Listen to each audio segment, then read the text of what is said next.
Você sabe quem é Jesus?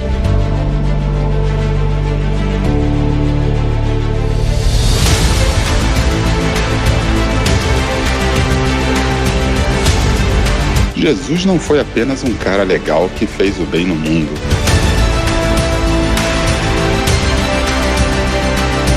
Você não crucifica caras legais. Você crucifica ameaças.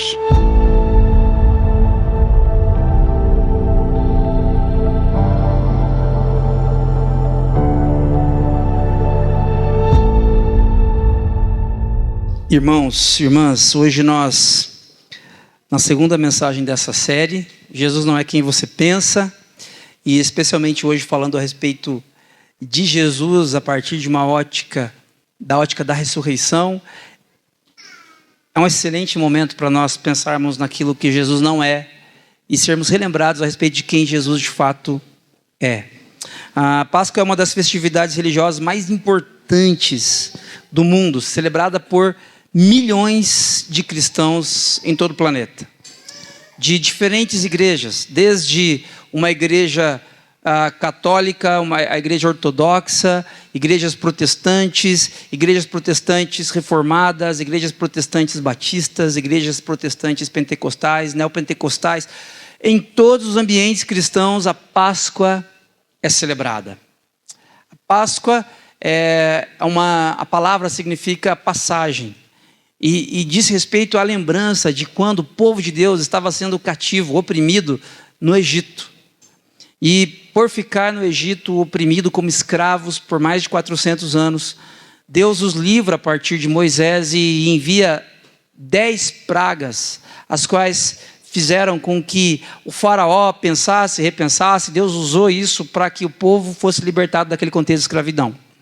E a última praga era o anjo da morte, que passaria sobre toda a casa, e onde o anjo da morte passasse, o primogênito seria ceifado, teria sua vida ceifada, morreria.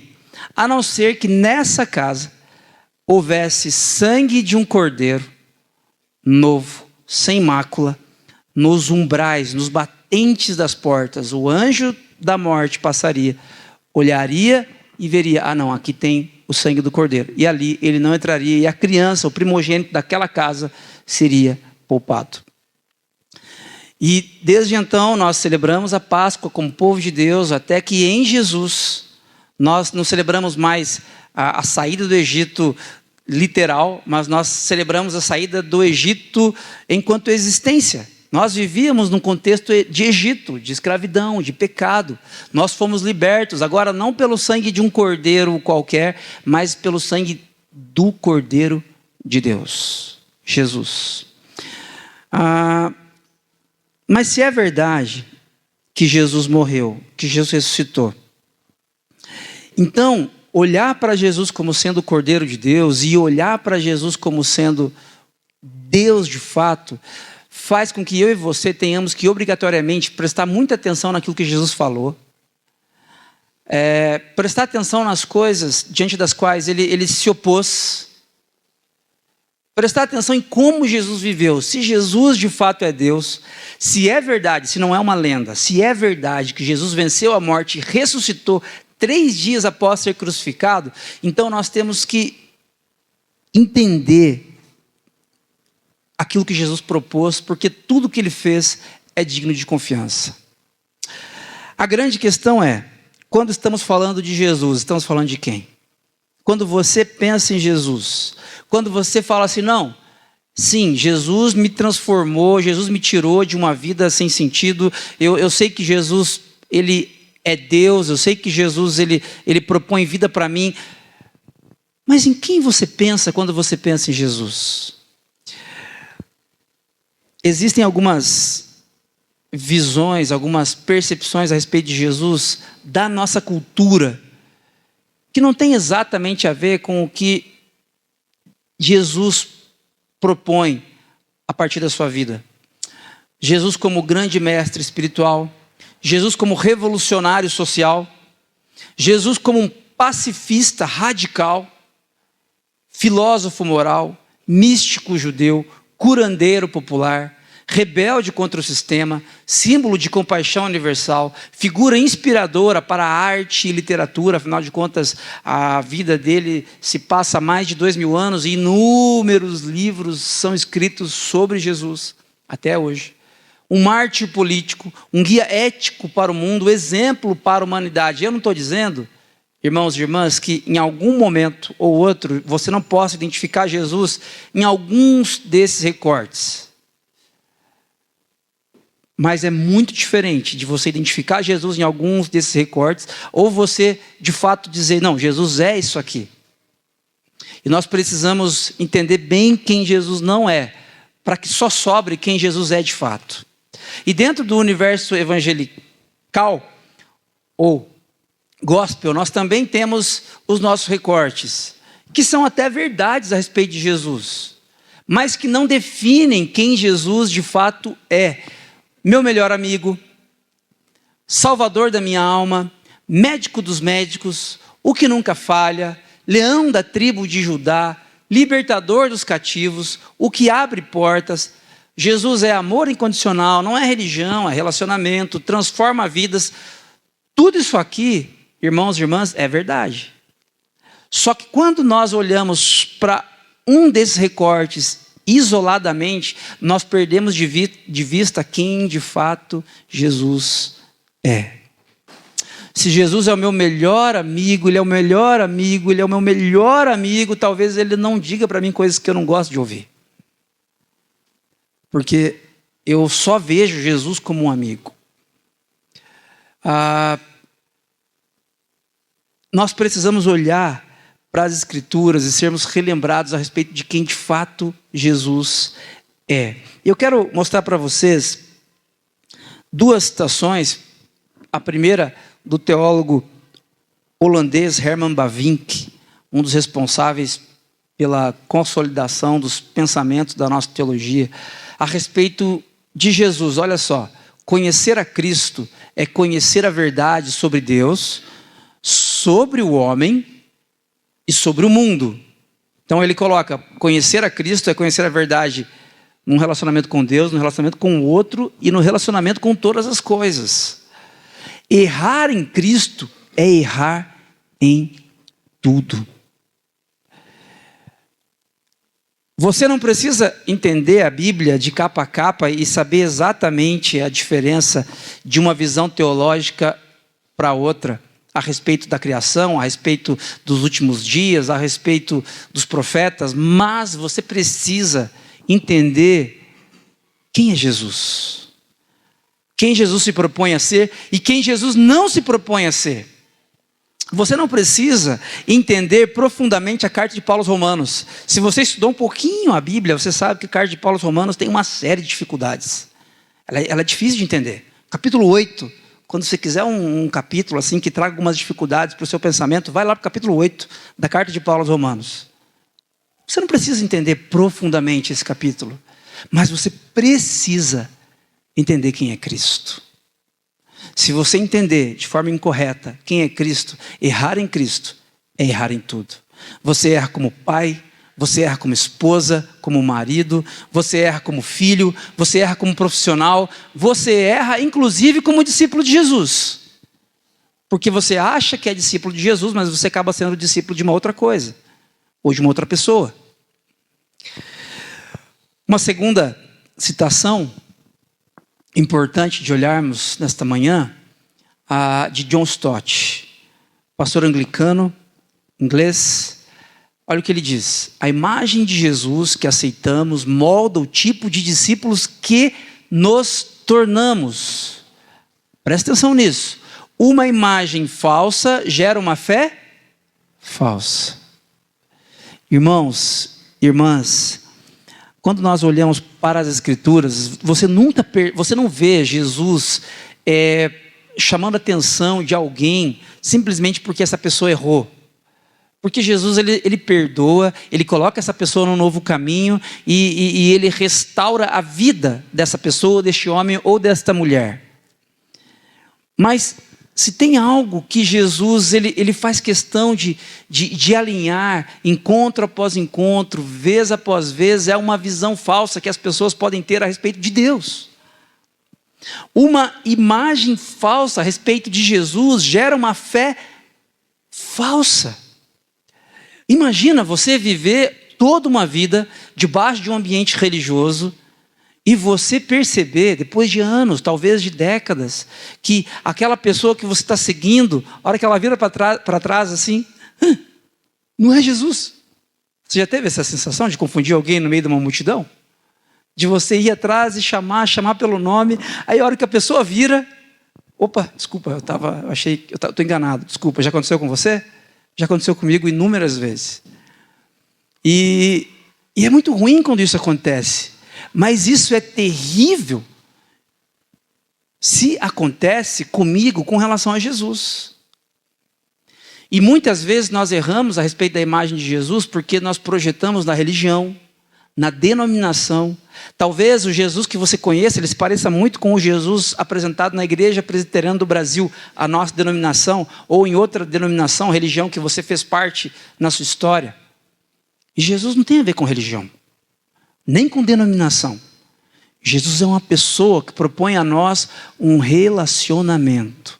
Uma imagem falsa sobre Jesus gera uma fé falsa. Que tipo de Jesus nós temos seguido? E por que temos seguido? Que tipo de Jesus as pessoas têm enxergado em nós? Que tipo de Jesus as pessoas têm enxergado em você? Nesse sentido, irmãos e irmãs, eu gostaria de falar hoje a respeito desse Jesus que não é mártir nem vítima. Nem mártir, nem vítima. Na semana passada, o Rubem falou a respeito desse Jesus, mostrando o fato de Jesus ser Deus, o fato de Jesus de fato ser vida para nós. Hoje eu gostaria de trabalhar com vocês a partir dessa perspectiva e não tenham dúvidas, essa é uma conversa extremamente espiritual. Essa não é uma conversa informativa. É importante você entender e com o seu cognitivo você me acompanhar aqui nessa conversa, ok? Mas ela é espiritual porque ela ataca visões incorretas que nós temos a respeito de Jesus e que afetam profundamente a nossa vivência com Jesus e com os outros. Então eu desafio você a me acompanhar nessa manhã, entendendo que não é difícil encontrar discípulos de Jesus, ou simplesmente simpatizantes de Jesus, que gostem até daquilo que Jesus falou, gostem até daquilo que ele fez, e que olhem Jesus como sendo um mártir. E é engraçado que essas pessoas dizem para nós assim, vocês seguem Jesus, vocês são discípulos de Jesus, mas quando ele veio, vocês não o respeitaram, ele foi um mártir, ele entregou a vida dele por uma causa muito nobre. E essas pessoas falam assim, e elas pensam assim, e talvez você pense assim, até tentando elogiar, até tentando enobrecer quem Jesus foi. Mas uma visão errada a respeito de Jesus gera uma fé falsa. Jesus não foi nem mártir, nem vítima. Nem vítima. Olha só. No Evangelho de João, capítulo 1, no verso 29, esse é o versículo que a gente vai estacionar nele nessa manhã. Esse versículo é muito importante. Esse versículo, alguém já disse que se você entender esse versículo, somente esse versículo, você desenvolve uma fé saudável em Jesus. Esse versículo é muito importante. João, capítulo 1, verso 29, o texto diz assim: João, referindo-se a João Batista, viu Jesus aproximando-se e disse: vejam, é o Cordeiro de Deus que tira o pecado do mundo. Prestem atenção. Vejam, é o Cordeiro de Deus que tira o pecado do mundo. É importante nós olharmos para esse versículo tão simples e enxergarmos as coisas que não estão aqui. Quando você analisa um texto, Quando você analisa um versículo, você enxerga as coisas que estão ali e você enxerga as coisas que o narrador não quis colocar ali. E aqui nós estamos vendo que João Batista, ele fala a respeito de Jesus e ele diretamente, de forma muito explícita, ele identifica: este é o Cordeiro de Deus que tira o pecado do mundo. Jesus não é mártir, Jesus não é vítima.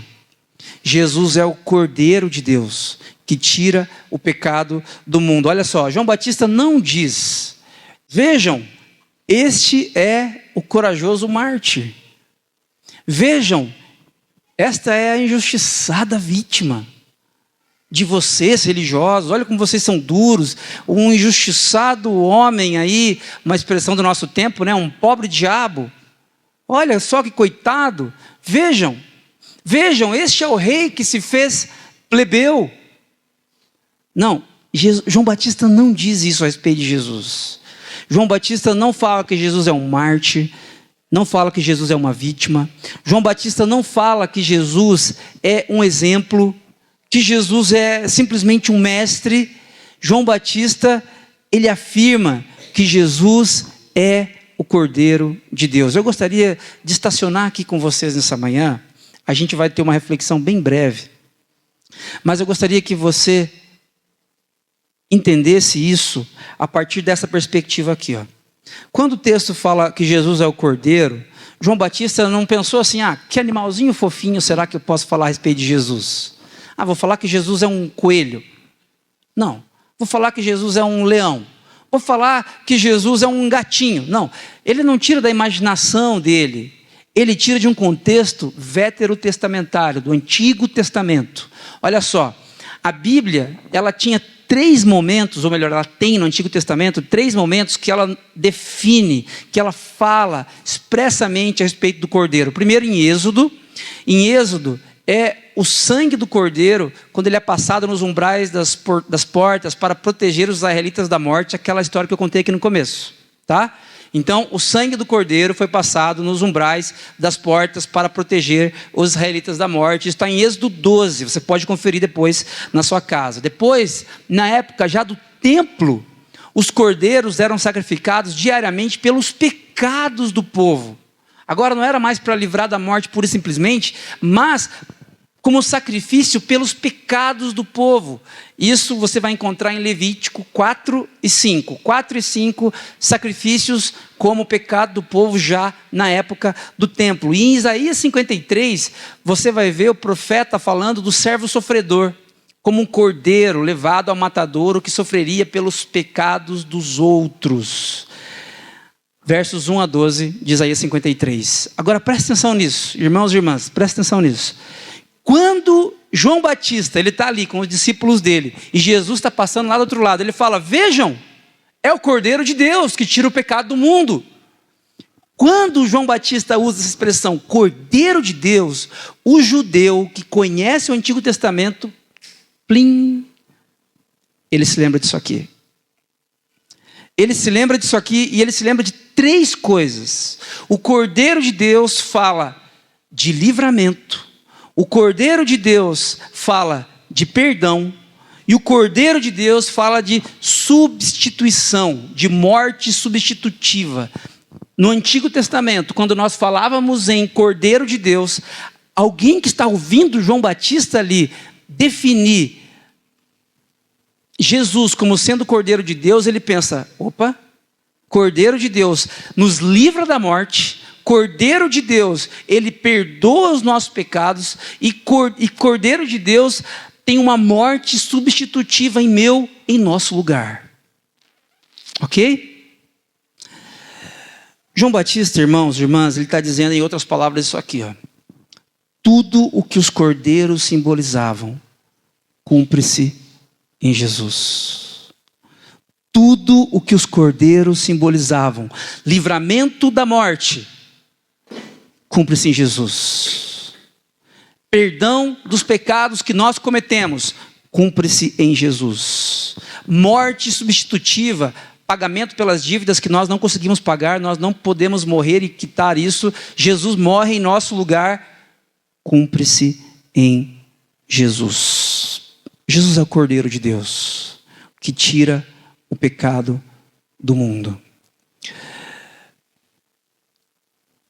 Quando você pensar em Jesus, quando pessoas, de certa forma, ofenderem você ou a sua fé a respeito de Jesus, dele ser um coitado, de Jesus ser uma vítima, de Jesus ser um mártir, eu quero desafiar você a corajosamente dizer: não, Jesus não é uma vítima. Jesus, ele não foi um mártir. Jesus é o Cordeiro de Deus. E porque ele é o Cordeiro de Deus, ele nos livra, ele nos perdoa e morre no nosso lugar. Ele tira o pecado do mundo. Nós temos tanta coragem para defender, às vezes, o time que a gente torce, né? É ou não é, Caê?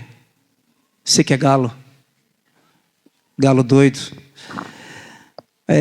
Poxa, a gente discute por causa de política, não é verdade? Nas redes sociais ou nos nossos encontros familiares, com amigos.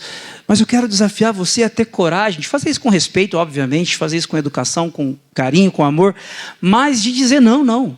O meu Jesus, ele não é quem você pensa. Jesus, revelado nas Escrituras, ele é o Cordeiro de Deus.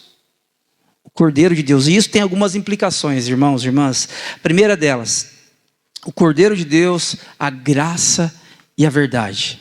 O Cordeiro de Deus, ele nos livra, ele é aquele que aponta para o perdão de Deus e é aquele que aponta para a morte substitutiva. E isso a partir da perspectiva da graça e da verdade. Olha só, João 1,14.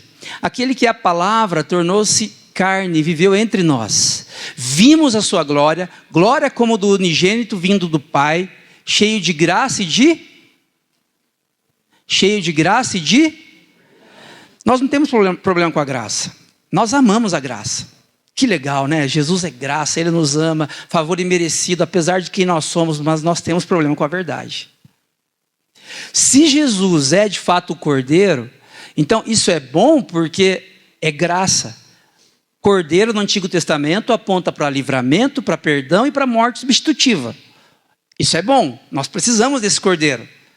Mas a parte ruim, a parte que é verdade, que nos constrange, é que se nós precisamos de um Cordeiro, é porque nós somos pecadores. É porque eu não sou melhor do que vocês. É porque você não é melhor do que a pessoa que está sentada aí do seu lado. É porque nós não somos melhores do que aquelas pessoas que vivem uma vida marginalizada na sociedade. E nós passamos por elas e de repente julgamos essas pessoas porque elas tomaram decisões ruins no passado. Eu não sou melhor do que elas, você não é melhor do que elas. É isso que graça e verdade quer nos lembrar.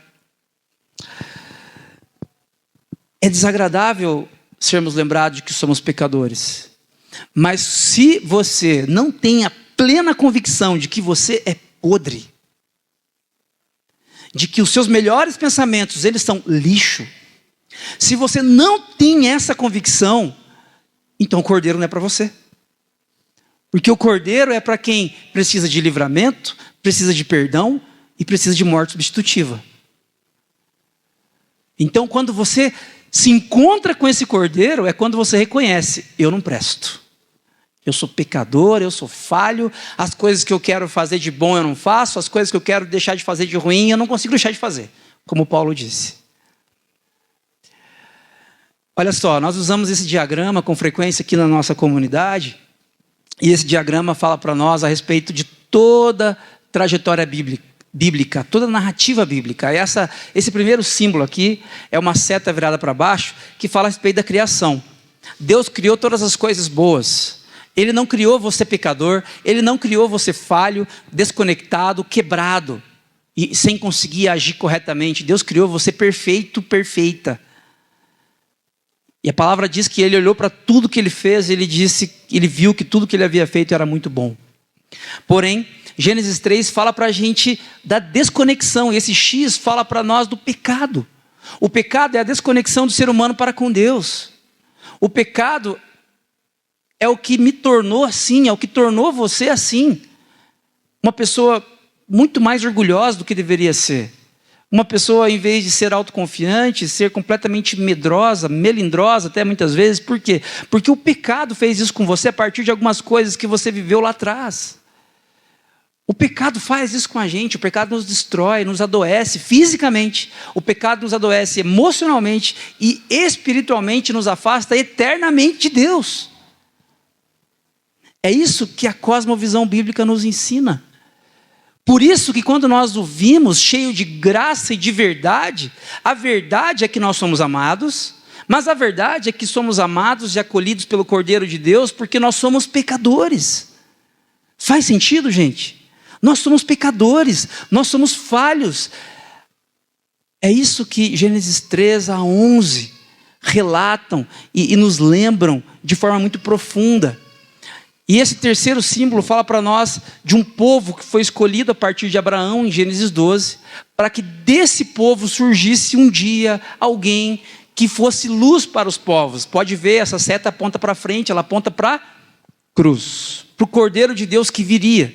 Só que em Gênesis 12, eles estão há muitos anos de Jesus.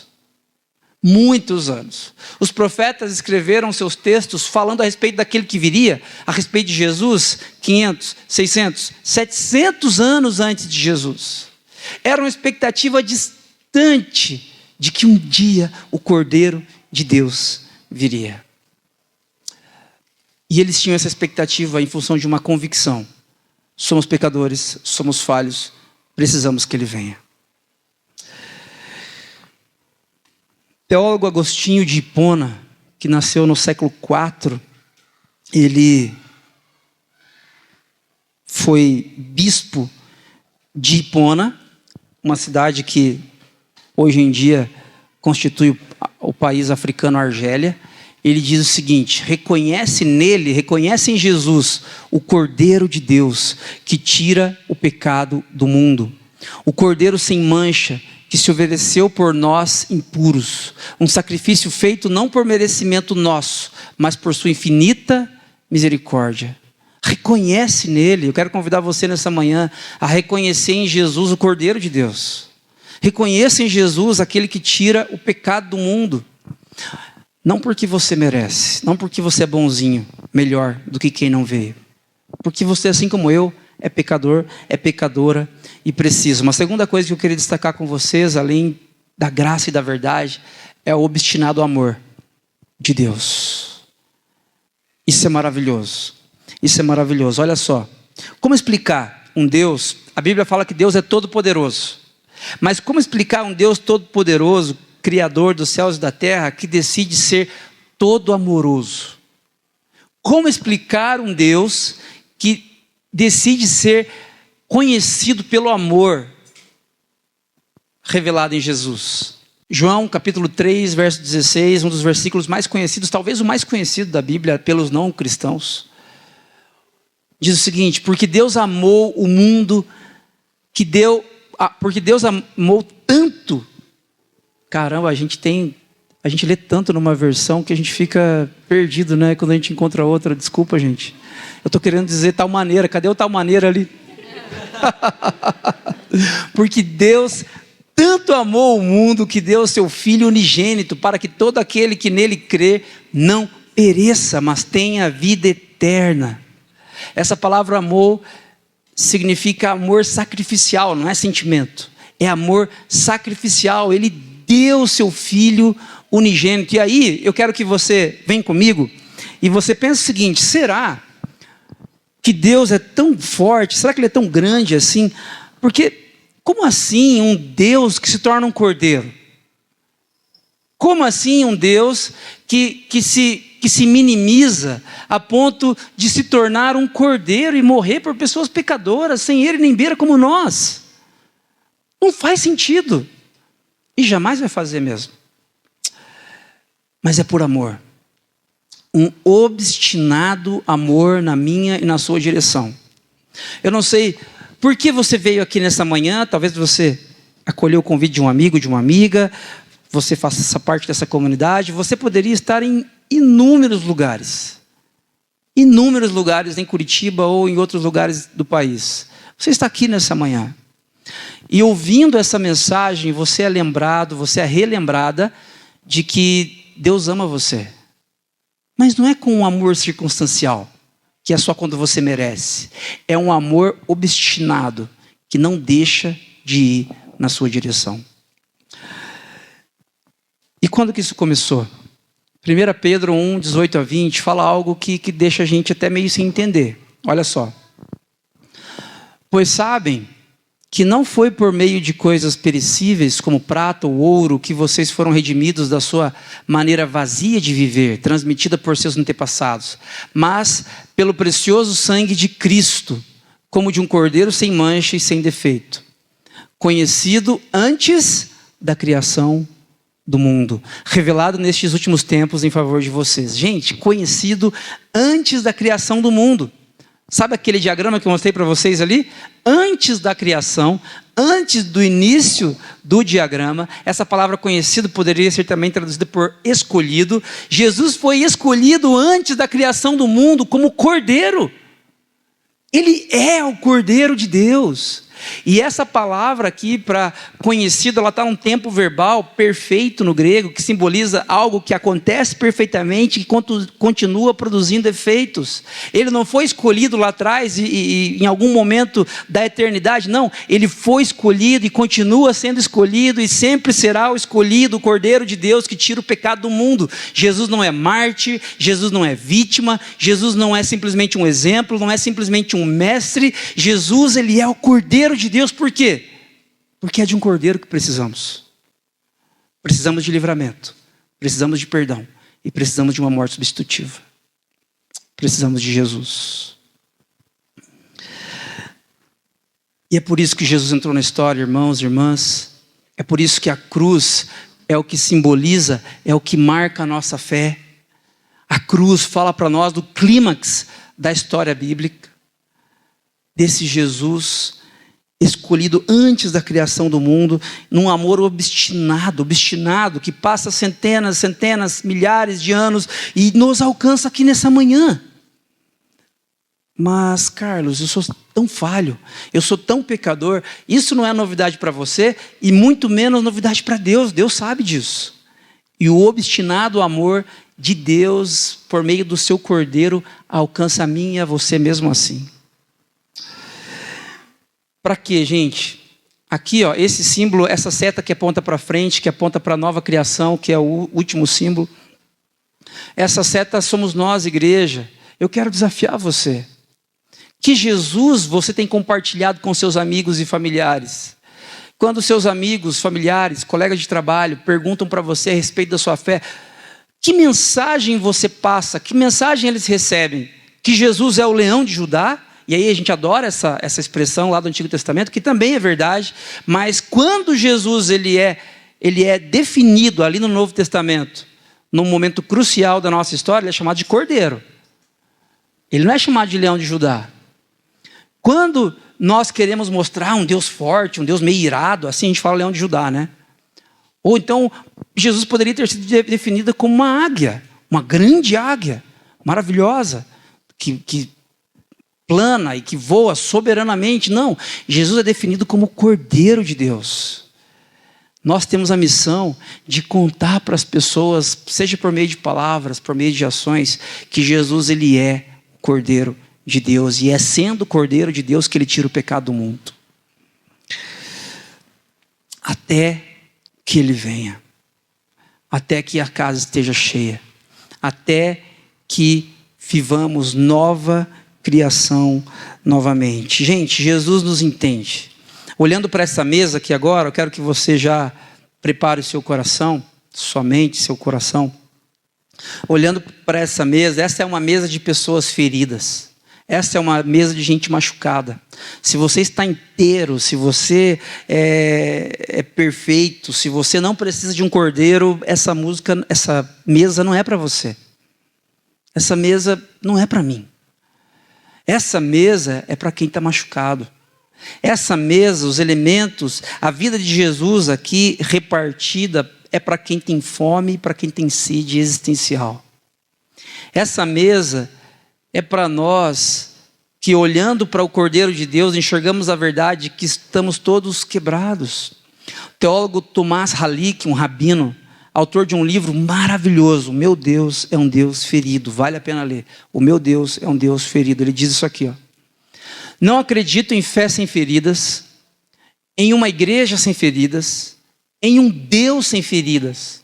Somente o Deus ferido, através de nossa fé ferida, poderia curar o nosso mundo ferido.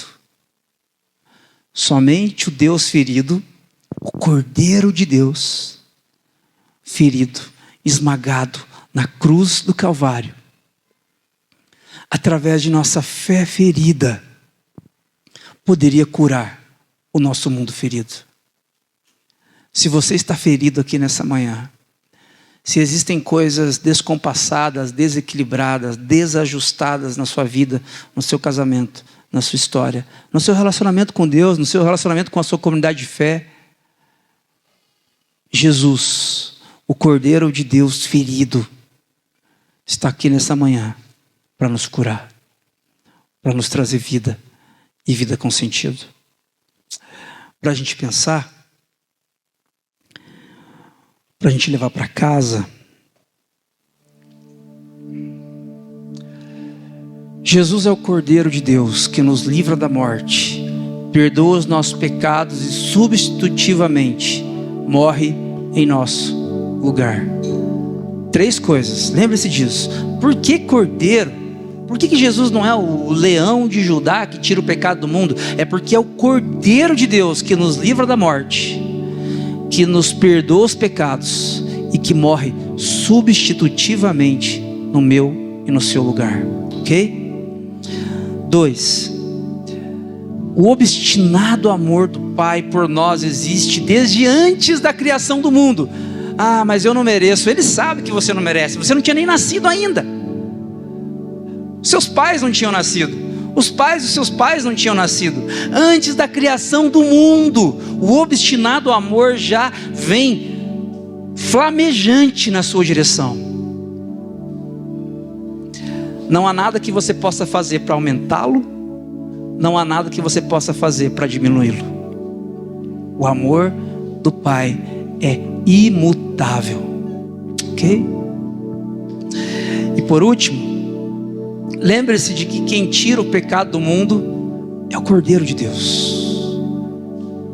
Uma correta compreensão acerca disso nos levará a uma fé verdadeira. Perfeita? Não. Sem pecados? Não também. Mas uma fé verdadeira, que olha para Jesus e enxerga nele o Cordeiro de Deus, aquele de quem precisamos hoje e para todo sempre.